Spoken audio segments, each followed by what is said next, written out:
Hello and welcome to Calls. This is the 2021 Open Championship Data Dive Show.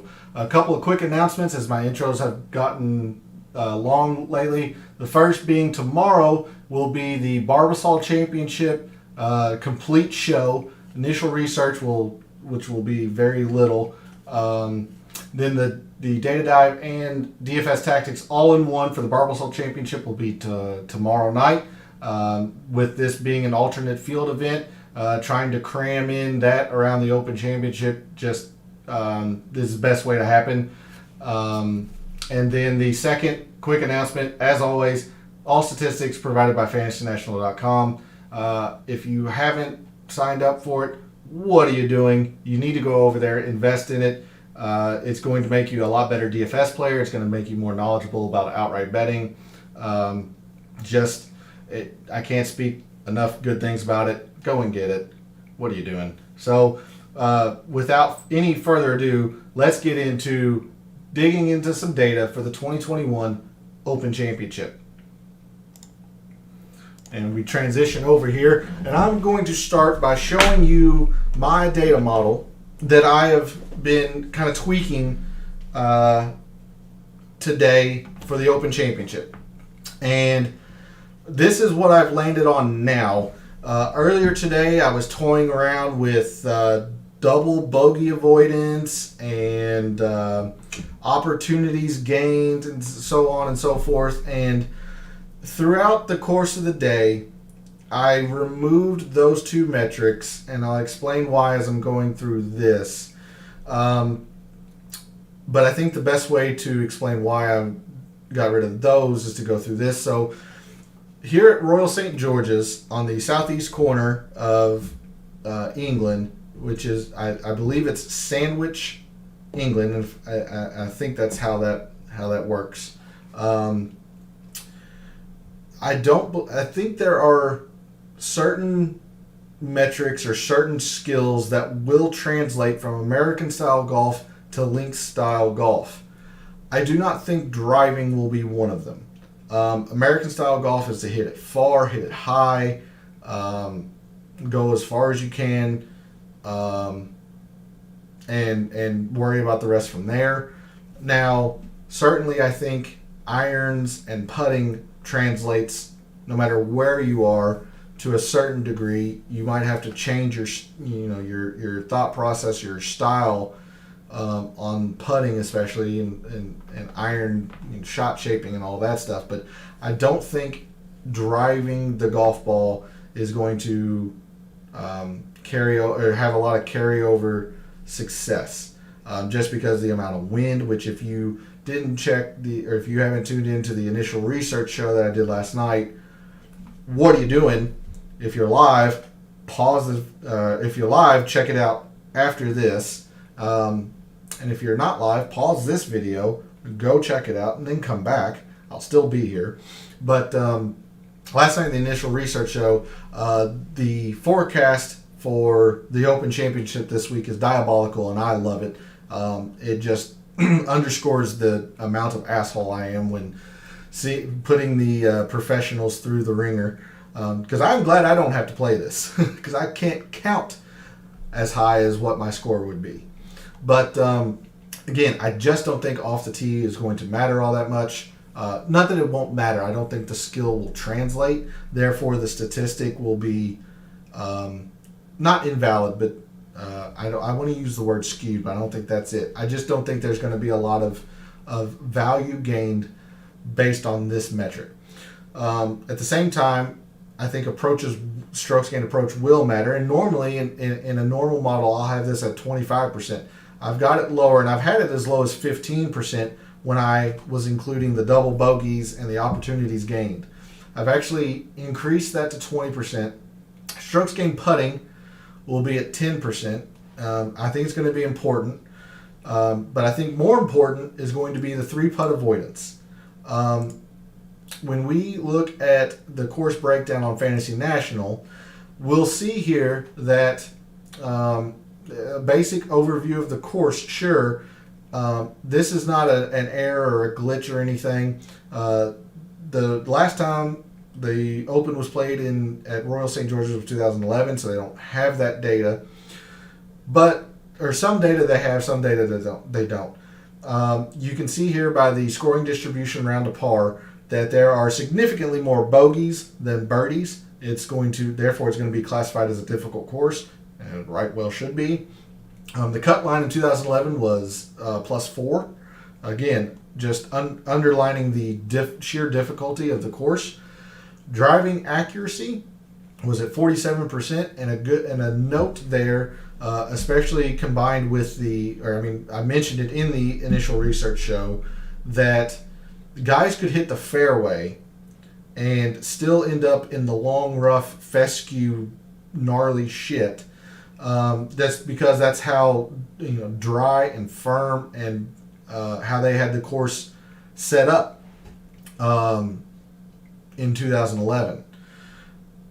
They have made some changes to that, especially the course director has mentioned that they have widened the fairways a little bit and made it to where if a player hits the fairway, lands their ball in the fairway off the tee, they might get some run out into the semi-rough, but they won't go into the long rough and penalize them for hitting essentially what's a good drive, a good tee shot.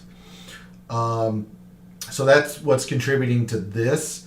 And you'll see when I go back to my data model that I've factored that in, at least in my mind, to it. But the reason why I want to focus on 3 putts is look at this here. This is an astronomical amount of difference between the average 3 putts per round here, and again, this being 2011, and the average tour event. 3 putts here are going to be so crucial to avoid. Though the players that can successfully navigate these mammoth greens and successfully hit those 10-foot par putts, successfully lag from 60 to 65 feet. I want to see the guys who are adept at that, because in my mind, those are who are going to generally be successful this week at Royal St. George's. So that's why I've put such an emphasis on 3 putts per round. Just the sheer size of the greens. I mean, you could hit the green in regulation and be as much as 40 yards away from the hole.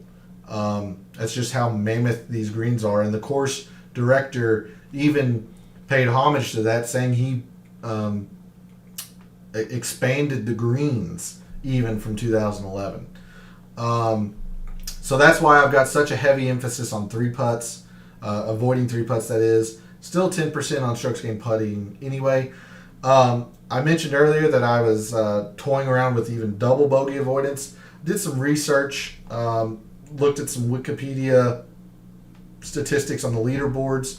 And again, if that's a source you don't trust, then by all means go look at something else. But I just did a quick research on kind of final round scoring and overall scoring, and it turned out that double bogeys weren't all that prevalent.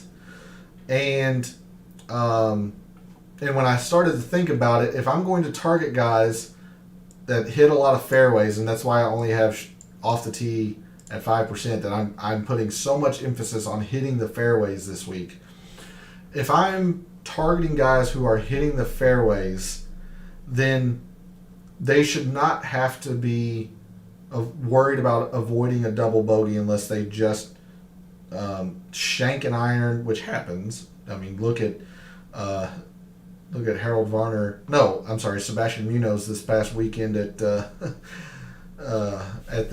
John Deere Classic. But they shouldn't have to be worrying about double bogeys if they're hitting their fairways and are at least hitting a mediocre iron shot, or even 3-putting a green. If they hit the regulation, that's still a bogey. So I eliminated the double bogey metric. I do think avoiding bogeys is going to be very crucial this week because bogeys are going to happen. It's a tough golf course. The forecast is horrendous. Bogeys are just going to happen, but I want to see who is adept at when other guys are making bogeys, they steal a stroke, to use air quotes, steal a stroke and save their par. So I really want to see who's adept at that.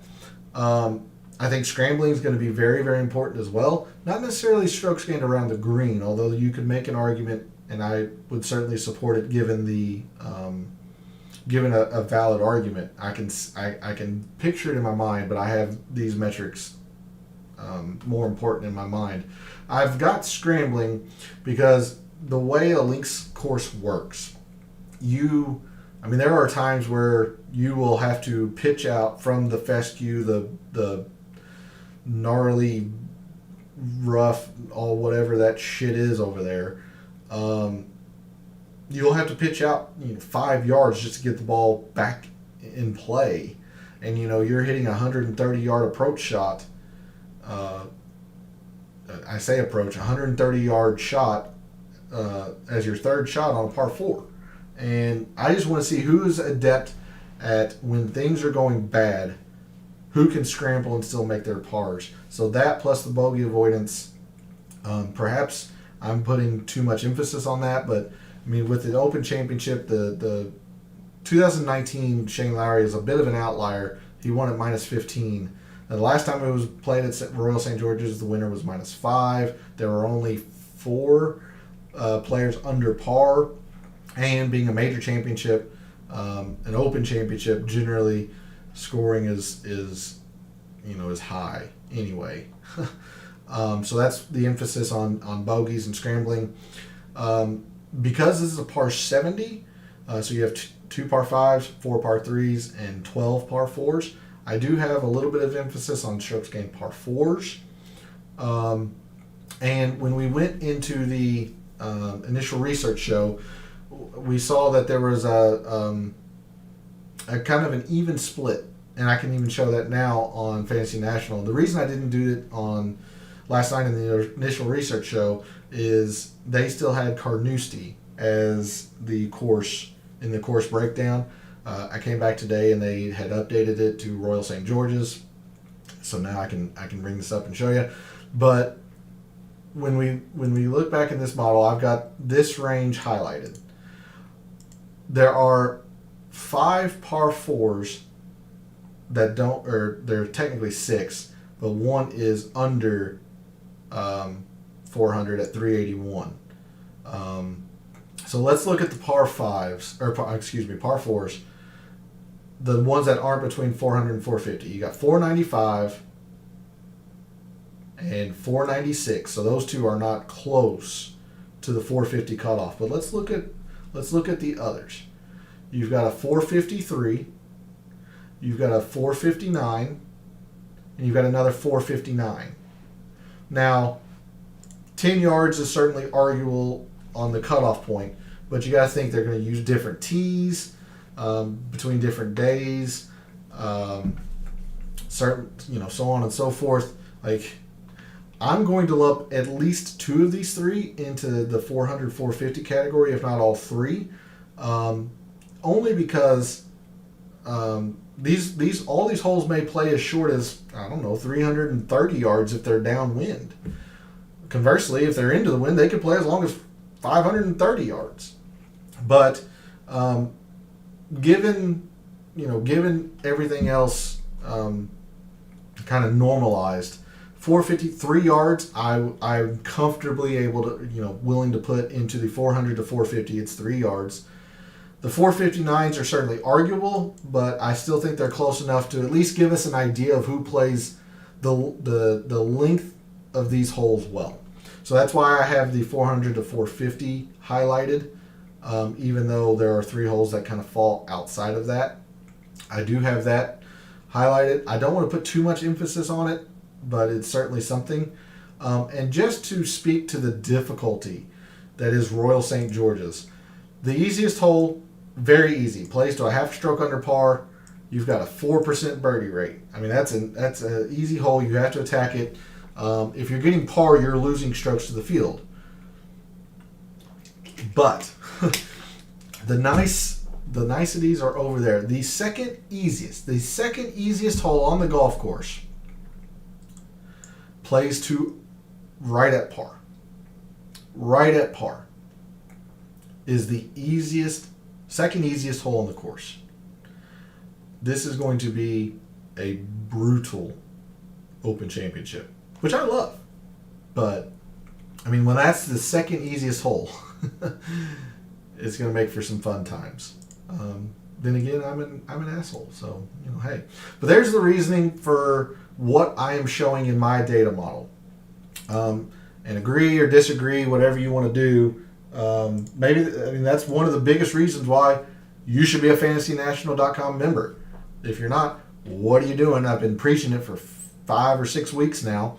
But you can use your own metrics and then, tell me how much of an idiot I am when you win.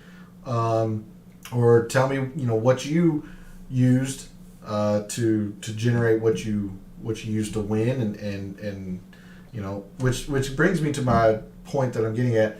Live chat is open. Interact with me here. What are you looking at? How do you think this course is going to play? Who are some players you're targeting? What do you want to see in a data model? I'm more than willing to bring up something and see what you're wanting to see. Or if you just want to make fun of me, tell me how much of an idiot I am for using, putting at 10%. Jump in chat, interact. Let's have some fun. And if you're not watching live, leave a comment. I'll always get to the comments. Absolutely, on the same things. If you want to see a statistic, a metric, or if you just want to make fun of me, it's not hard to do. So this is the model that I've got. I want to make sure that I don't have any filters set right now. And I'm going to use, normally I use 36 rounds as my baseline. I have been going back and forth between justifying 36 and justifying 24 rounds as my baseline. When I took a look at a few players, 36 rounds went all the way back to the Genesis, which is in late February, which is still the current PGA Tour season, but guys can get hot or cold with the putter, especially from back then. You'll remember, like Chris Kirk, he was on an absolute heater at the beginning part of the year. He's still playing well, but he's certainly not, top fiving 3 events in a row. You had, Sam Burns at the beginning of, or late spring, early summer, April, May time. He was on fire. He had a win. He's kind of cooled off. So guys go through spurts. And that's why the more I think about it, the more I'm edging towards the last 24 rounds being my baseline. I'm still kind of going back and forth because traditionally I've used 36. I'm going to use 24 here just to get a gauge with no filters here, using 5% off the using my metrics, 5% off the tee, 20% approach, so on and so forth. The results have been shocking in ways and not shocking in others. So if we go back to the salary thing before I sort, Rory, Brooks, and DJ all fall outside the top 50 for me, which I don't know how I feel about that, but the more I think about it, or did think about it earlier today, the more I was comfortable with the reasoning behind why I set the percentages and used the percentages I did. Why I'm trying to avoid bogeys and using fairways gained so high. I feel justified. I feel there is a logical reason for the metrics that I'm using. Now certainly the percentages could be argued up or down or whatnot, but all 3 of the top 4 guys fall outside the top 50 for me, and the top guy, Jon Rahm, who's the consensus number 1 pick, and honestly, if you ask me, he's the number 1 pick in this tournament. He's at 16th. The number 1 player and according to this data model, is Abraham Ancer. And that shouldn't be completely surprising. He's he's a great golfer. Hasn't won yet on the PGA Tour, but a great golfer. And you look at his metrics here, he's got some stellar, outstanding rankings, related to the field. 7th off the tee, which, he's not the longest hitter, but that means he's hitting a ton of fairways, which I think is going to be very important this week. He's excellent with the flat stick. He is very good at playing par fours, and particularly at this, length. He's pretty darn good at avoiding 3 putts. He avoids his bogeys. So when you break it down like this, Abraham Ancer, very well should be number 1. If he's got, 5 elite statistics or 5 elite metrics. It was just kind of shocking to see, but Abraham Ancer is a good player. I wouldn't call him the favorite by any means, but it's who I have number 1 in the data model. Then you go Patrick Reed, should be no surprise. Louis Oosthuizen, should be no surprise. Keegan Brian Harmon was very, very shocking to me. I think that was the bigger, other than 3 of the top 4 guys being outside the top 50 for me, this was the most shocking that Brian Harmon rates 5th. The only thing is he's been bad with his irons, and that really comes from a couple of tournaments, and we'll dig into Brian Harmon here in a bit, but kind of like Abraham Ancer, he's got, I would say, 4.5 elite statistics. He avoids bogeys. He hits his fairways. He's not long off the tee at all. So if he doesn't hit fairways, he's fucked. But he hits his fairways. He's very good at scrambling. Good at pars of this, of this range, and he avoids his 3 putts. So by that standard, yeah, it makes sense why he would be 5th. It's just kind of when you see Brian Harmon 5th and way ahead of guys like Dustin Johnson and Rory McIlroy, it just kind of, it looks odd, but numbers don't lie. The data is the data. So Brian Harmon's 5th, Kevin Streelman's 6th, Daniel Berger 7th, Spieth 8th, Brandon Grace 9th, and Emiliano Grillo 10th. And like I said, let's dig into Brian Harmon here a little bit. He's had some good form, but his strokes gained approach had been low, 101st, I believe, in the model. So over his last 5 tournaments, it shows that he's been pretty good, but the last 10 have been, slightly below average. Still says 0, but on the negative side of it. And you see that basically there are 1 to 2 tournaments that have tanked his approach numbers. He was fairly good at the Travelers. Fairly bad at the Travelers. Saved his ass on the green. So, that's kind of, I would account that to an outlier performance. Getting tied for 5th, being so bad with the irons. But then, conversely, the next tournament he plays, he's terrible, and everything else, he actually is decent with the irons. So, and you come back here at in early May at the Wells Fargo, he loses 8 strokes with his irons, following losing almost 4 with his irons. So he had 2 bad tournaments where his irons were just complete shit. And yet he still top 20'd both events. A lot of it was around the green here and putting at the Wells Fargo. And certainly there was a little bit of that at the RBC Heritage. But he, tee to green was okay. Off the tee he was fine. So that means, he was hitting fairways. He was playing, well around the green. And he had to if he was this shit with his irons. He was putting well. But, if you followed me for 5 or 6 weeks now, you know that I am a approach preferred player. I much prefer guys who are good with their irons. And when I see -8 strokes, generally I just write that player off. No, I did not want anything to do with you. But the fact that he was able to be completely just atrocious with his irons and still top 20 lends itself to something. And he's generally not been that bad with his irons. He's been a bad iron player. Look at his past, look at his career. But, I mean, he's never been -8 bad. So that's why the recent form of 101st strokes gained approach is tanked. That one tournament, and the one before that, honestly, at -3.7. Otherwise, he might be even higher up. But so when you dig into the data, it kind of makes sense that Brian Harman's that high, at least when you're looking at these metrics.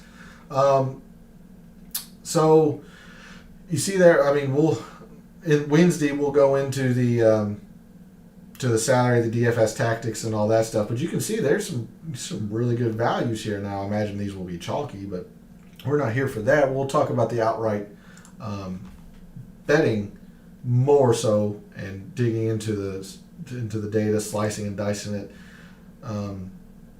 as much as we can. I'm going to add this windy as fuck filter. If you weren't here for the initial research show, the forecast for Thursday and Friday is sustained winds of near or above 20 miles an hour with wind gusts approaching and over 30 miles an hour. When you think English links style golf, that's what you're thinking of. Now, there is no rain in the forecast as of now, but what I understand in this part of the country, that rain can pop up over on the southeastern corner of England without a lot of warning. So, if that's the case, it's a fool's errand to try to project rain anyway, and it's a fool's errand to project weather 6 hours from now, let alone 3 days from now. But that's the forecast, and generally speaking, it's going to be windy anyway over at the Open Championship. So I definitely want to add that filter, and I'm going to shrink this down to last 12 because let's look at Jon Rahm just for example.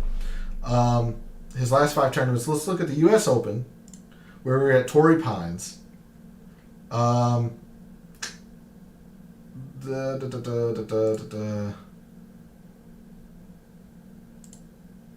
don't think that's what I wanted. Now, let me check somebody else here. Well, let's. I think Brian Harman's still up there. I was looking at this earlier. Brian Harman. I'll just use Brian Harman again. When he played the Travelers, for instance, you'll see here there was only one windy round of the 4 that was considered, windy as fuck here on Fantasy National. We'll come back. Let's hit Brandt Snedeker, and we'll do. You see, we did the Travelers. Let's do the Rocket Mortgage. There was one round that was considered windy as fuck. So this is a bit of extrapolation, and you shouldn't do that a lot of times or much at all when dealing with data. But just going to extrapolate a little bit to save time.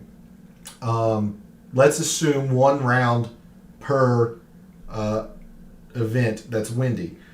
Well, if you're going back 24 tournaments, that's a long ways back.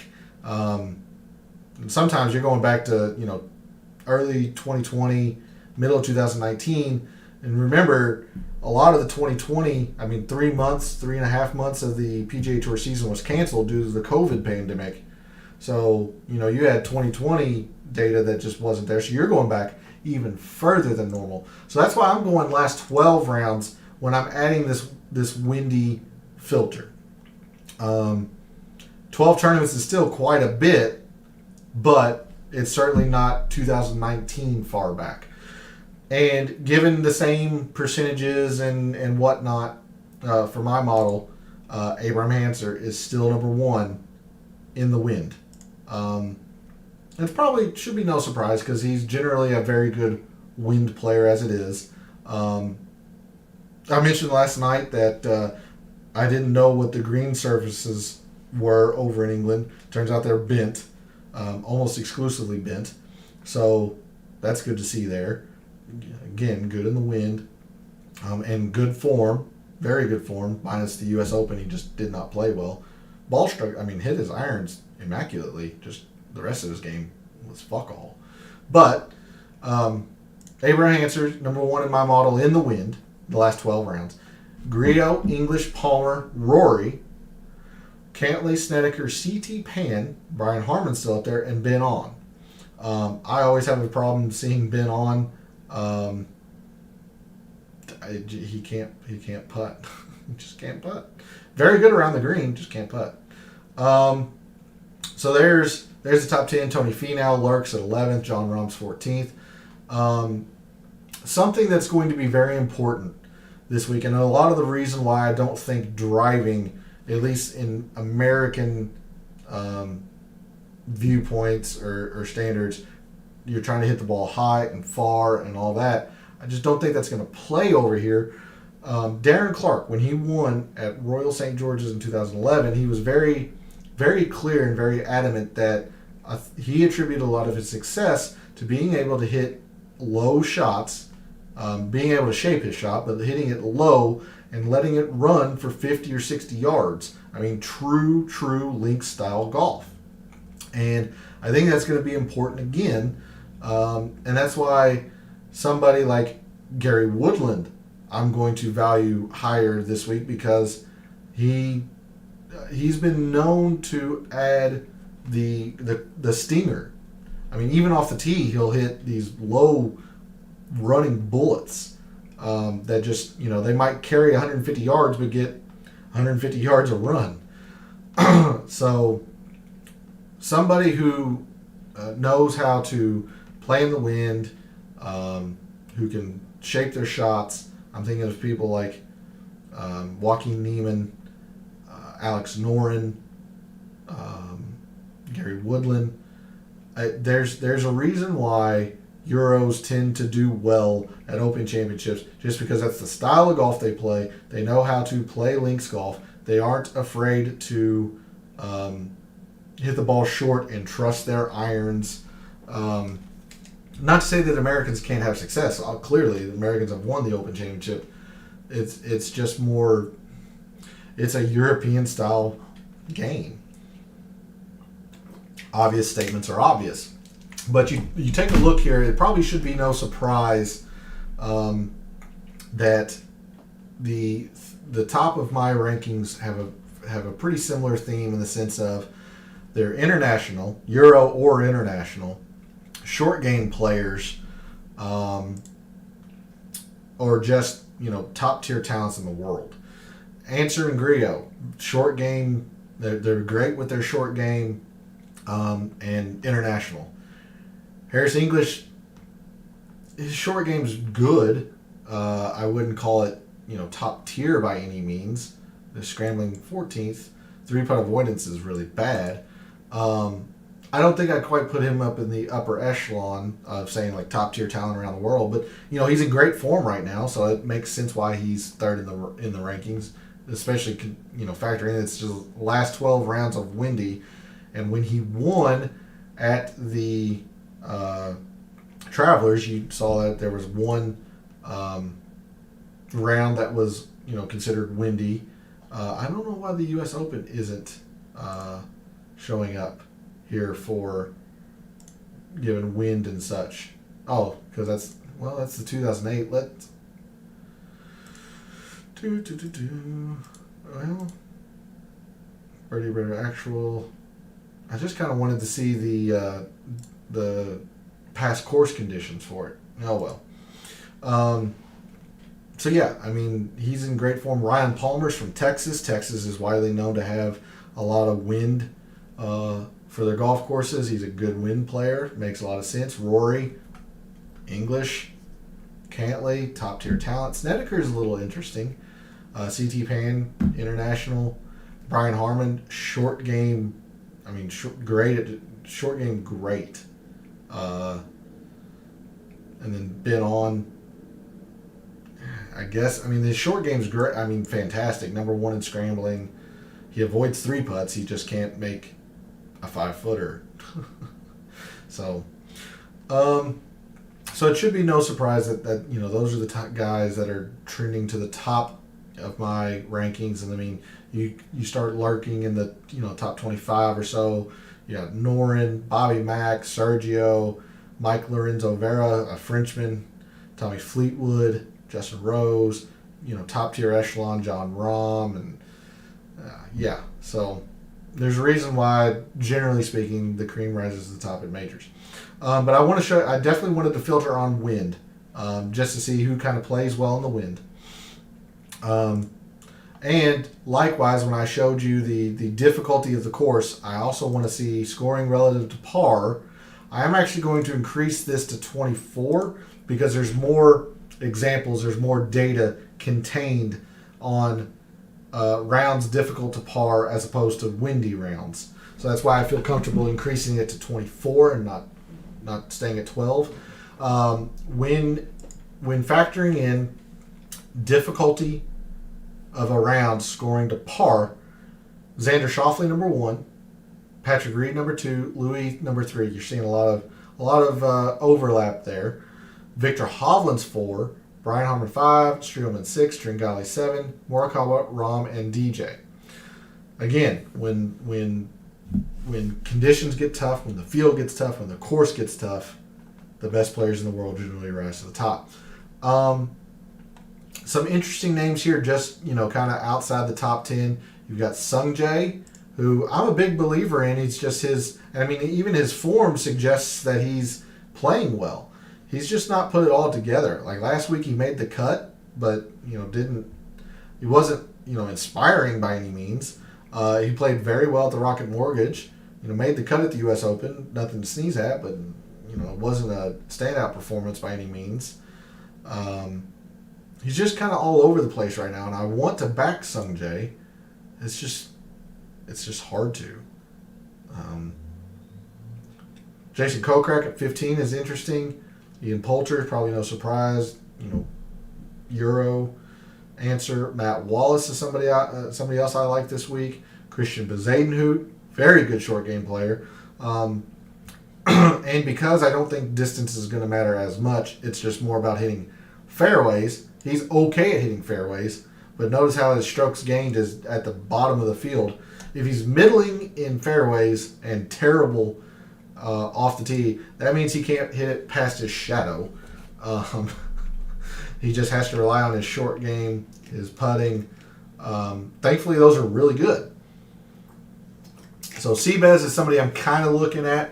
Not quite sure if I'll get there on a win bet per se, but hey, crazier things have happened. I bet Chris Ventura at 350 to 1, so whatever.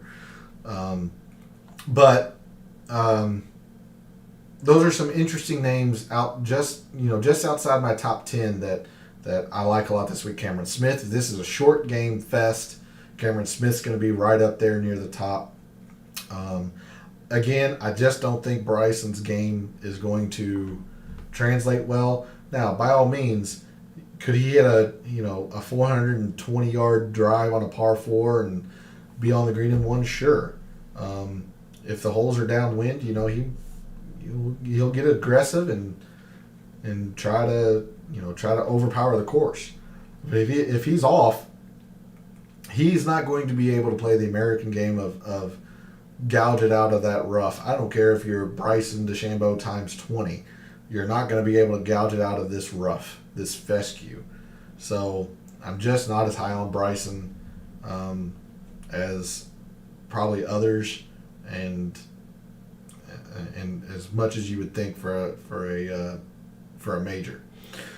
I also want to look at bent greens, and more so just the putting aspect, which here's an interesting fact that you can use with your buddies, drinking and watching the tournament this week, is that the European Tour sets their maximum stimp meter greens at 10.5.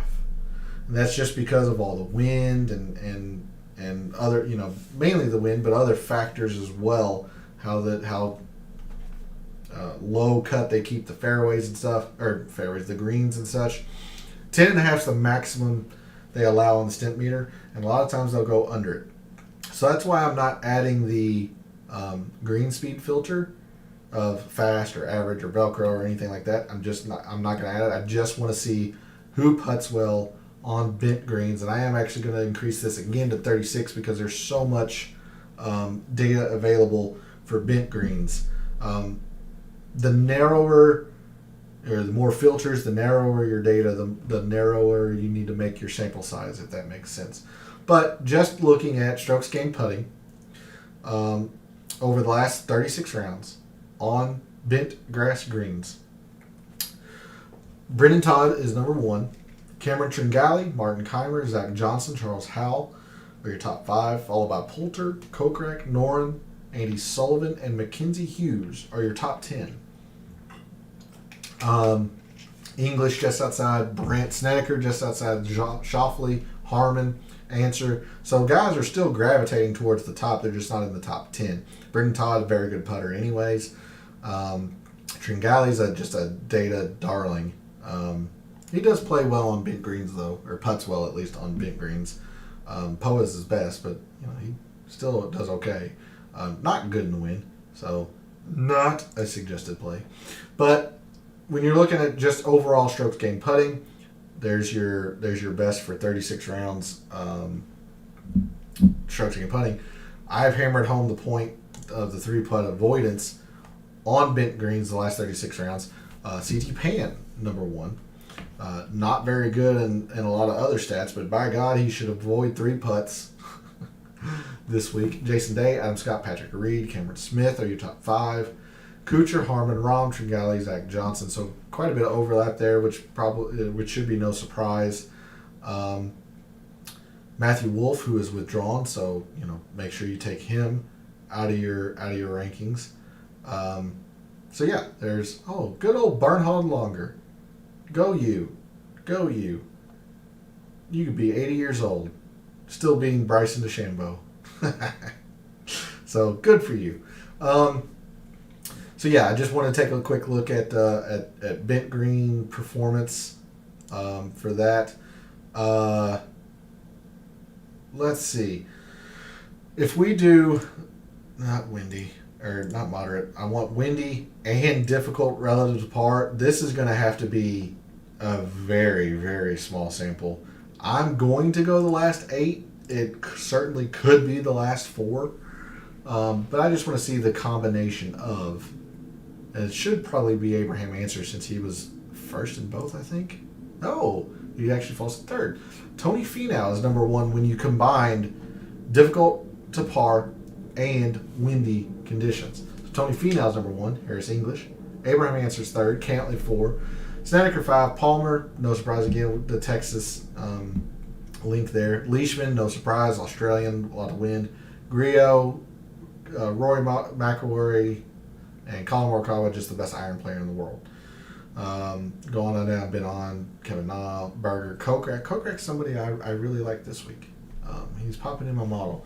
When you look at, let's bring up DraftKings Sportsbook here, and the first thing I want to note is that Abraham Answer, who is consistently popping at the top of my rankings, is at 66-1. I have not made that bet yet. I'm staring at it in the face. I have made 3 bets actually, but it is indeed entirely true.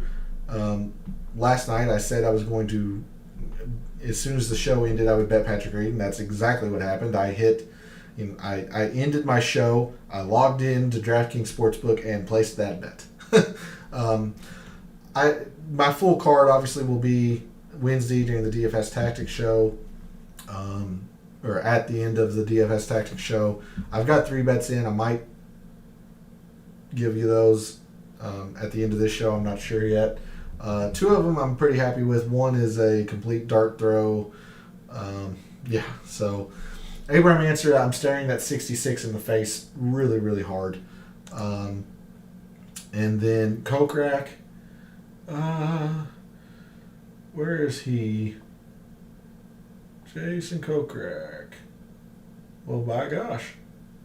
He's 80-1. You can find worse 80 to 1s. So, anyway, I just wanted to bring that up as we are focusing more on the outright betting aspect as opposed to the DFS. Yeah, that was kind of enlightening when you put the two together. I had some information. I did some research again from Wikipedia.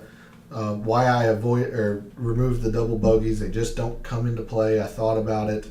Not going to do any ownership projections yet. We've covered the course breakdown. Past course conditions. Yeah, see, it doesn't have Royal St. George's in here. Let's see. Course length, I'm not really going to put a lot of emphasis on, especially because of the wind. I mean, this could play as short as 6,800. It could play as long as 76. It just kind of depends on the wind. Hitting fairway should be easier this week if you want to. And this is, again, why you should be a FantasyNational.com member. That way you can use whatever filters you want for the time range you want. You see here, you can save all of your courses, and figure out year over year. All right, what worked, what didn't, who generally plays well at these courses, so on and so forth. So, if you haven't yet, if you're on the fence, I don't know why. You should really be a FantasyNational.com member. It's going to make you so much better at DFS. It's going to give you so much more insight when betting golf. PGA and otherwise. I think to round out this episode, talk specific odds here. Jon Rahm's still your overwhelming favorite at 7 to 1. There has been some movement at the top of the board, as last night there were two players at 14 to 1. It was Jordan Spieth, I think DJ or Rory, I can't remember. Jordan Spieth's now the only one at 14 to 1. DJ, Xander, Rory, and Brooks have all stayed at 8 or are at 18, and Justin Thomas is at 20. So the same 7 guys are still the top end favorites. Most of their odds have stayed the same. It's just somebody, I think it was DJ or Rory, went from 14 to 18. You got Louis and Colin Morikawa at 25, Desham and Hovland at 30, Casey and there's another person that changed. I believe Terrell Hatton was 40 last night. He's at 33, and he's somebody that I am really, really high on this week. Again, just plays link style golf really well. When it's difficult, he plays well. When it's windy, he plays well. Again, this is just the last 8 rounds here. Reloading my data model as I look at the DraftKings Sportsbook odds. Yeah, like Terrell Hatton's 20th in my rankings. Not necessarily a great putter when it's windy and actually don't have. So I don't have the filters on. That's good to note. In the last 8 rounds, so very small sample size for these metrics. Henley, English, Rahm, Schauffele, Colin Morikawa are your top 5. Oosthuizen, Grace, Dahmen, Kisner, and Neiman round out your top 10. Looking at Terrell Hatton, since we were speaking on him, when it gets difficult, he's good. He's not necessarily the best at windy, but he's still above average. Never going to be a great putter, but his game is in pretty good form. Made that big charge on the Sunday at the Palmetto. Missed the cut at the U.S. Open. Actually played fairly well. Couldn't do fuck all with his irons. And, again, never been a good putter. But he's in decent form. I mean, top 20 at the Masters. Made the cut at the PGA. So, somebody I really like, him being a Euro, a top-tier talent, so on and so forth. As I expand this out to 24 and then come back and look at the DraftKings Sportsbook odds. Tony Finau's at 45. He's had success at these Open Championships, And a lot of people thought he was going to be very good at Torrey Pines, and that didn't turn out well. Myself included, I thought he was going to do very well at Torrey. So, yeah. Chez Reavie is up there in the last 24. A lot of that's in the fairways because obviously he's not very long off the tee either.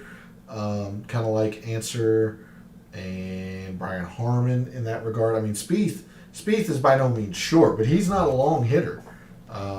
He's not a long hitter at all. And if he's 90th in fairways, if he's not hitting his fairways this week, hot take or whatever, Spieth's not going to do very well. Spieth's magic is all about around the green, scrambling. He generally plays par 4. I mean, he clearly plays par 4s of this length very well. So if Spieth's not hitting his fairways, it's going to be a long week for him. Which you can say that about a lot of people.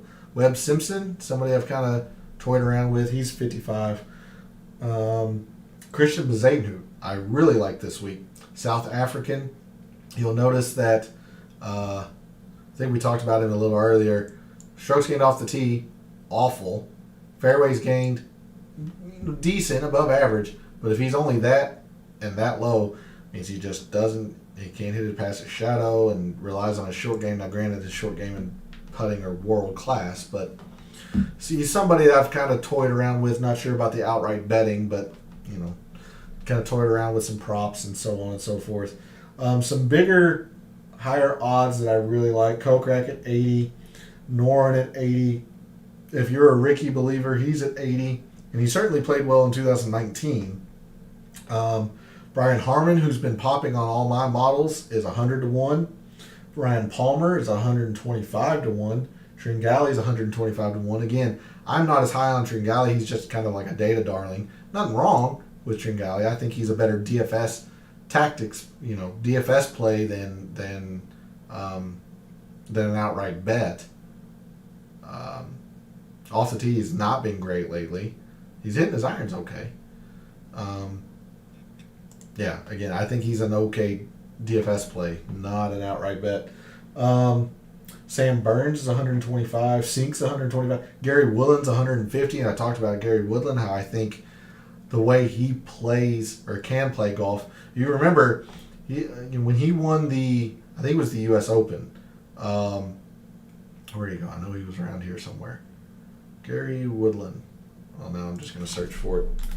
Woodland. When he won at Pebble Beach, it was the major at Pebble Beach. I can't remember if it was the U.S. Open or the PGA. 2019. It was the U.S. Open at Pebble Beach. He was hitting just stinger after stinger, just keeping it low. He clubbed down, kept it out of the wind, and went on to obviously win the U.S. Open. I think his game's going to translate fairly well over here, especially with the wind forecast this week. You can find worse 150 to 1s for sure. Guido Migliozzi, who's been playing very, very well lately. He's at 150 to 1. We don't have any statistics on bent grass for him, but the two registered events, both top 15s. And he's a Euro. He's Italian, I believe. So, it's not a bad 150 to 1 by any means. So there's certainly value to be found lower on the betting board than just the 40 to 50 to 1s and so on. Again, I pounced on that Patrick Reed at 40 to 1. It's still 40 to 1 at DraftKings Sportsbook for now. I still think that's going to fall. Having said that, I just jinxed it. He's going to be like 55 on Wednesday. Damn it. But that's the game you play. But again, I'm just checking chat here one more time, make sure I'm not missing anything. Comment below. Let me know what you're looking at, what you want to see, especially Wednesday for the DFS side of things. This will just give you a fairly quick look at the data dives that I've been doing and will continue to do.